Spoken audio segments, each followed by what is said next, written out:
Today we're talking about why doesn't Porky Pig wear pants? There we go.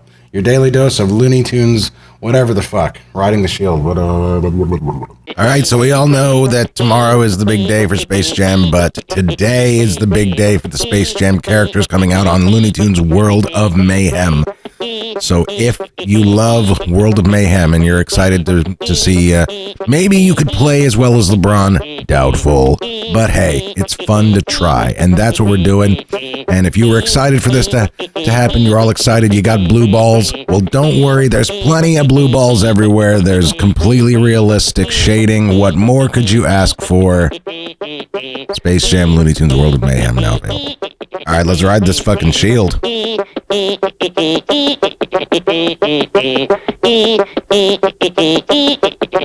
Alright, yeah, we're really doing this. I'm gonna do this one. Why doesn't Porky Pig wear pants?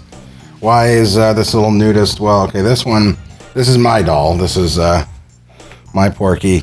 And I've said this before. This is actually my grandmother made this. This is actually a bastardized Cabbage Patch doll. Although, I don't know where she got the extra fabric, the same kind of fabric used here to make these ears. She probably, I don't know what she did, but she redrew the face. She did something with the snout here to make it look like a pig and all that other stuff. But yeah, I mean, he used to have a little bow tie and a little jacket, but you know, so precious. Yeah, Porky, why doesn't he wear pants? I'm not saying that Porky necessarily was the first character to be depicted, personified in clothing without pants, but I will say that I think what it comes from is, you know, animation was not the first place to personify animals and to have them kind of sitting upright and having, you know, like, it was just that cartoons were drawn the way they were because they had to, or animated cartoons that were drawn the way they were because they had to move. You had to draw those pictures. And if you look at a lot of old children's illustrations where, for books, where the characters are personified animals, they're drawn with a lot of detail, and in many ways, they're just animals in, like, waistcoats and stuff like that, and wristwatches and things. But you know, you look at those and they're very seldom depicted with pants on it in those things as well. So that makes you think, well, why? You know, it's in two instances. It's in, you know, animation, and then the other form of cartooning, which was illustration. You have to be you had at one point to be a good draftsman to be a cartoonist.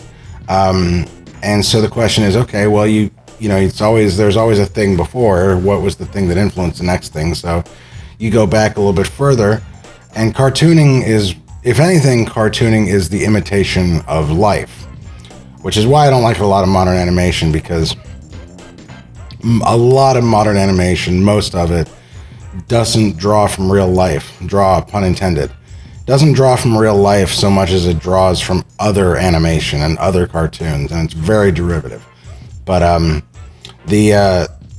back in the day, you know, that you go back a little bit further, and the things that they would copy were just like what life was like, and they would figure out a way to present it graphically that it would work.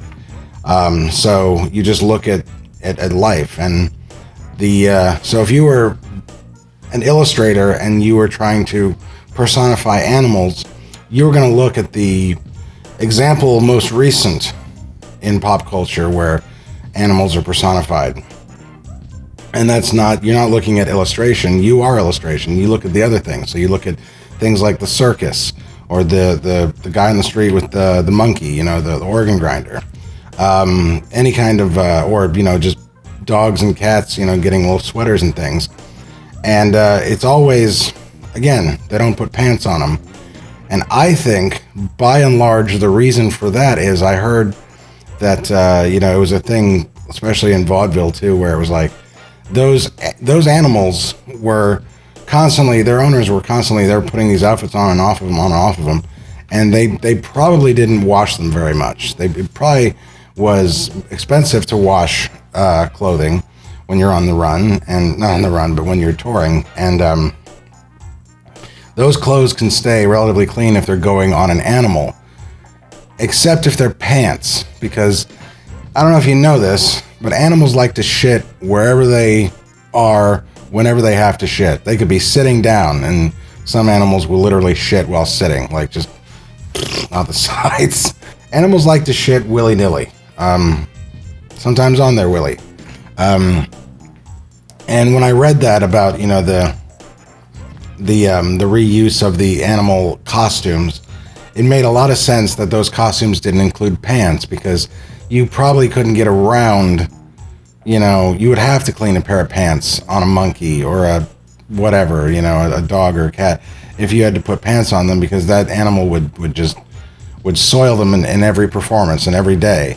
And so I think, in summation, the reason why Donald Duck and Porky Pig and a lot of these characters that wear clothes but don't wear pants, I think the reason it stems from what it actually is that animal trainers like 50 years before that didn't want to clean up shitty little pants. That's what I think. Tell me what you guys think in the comments and discuss it. And let me know what your theories about Porky not wearing pants would be. I mean, we all walked around without pants on.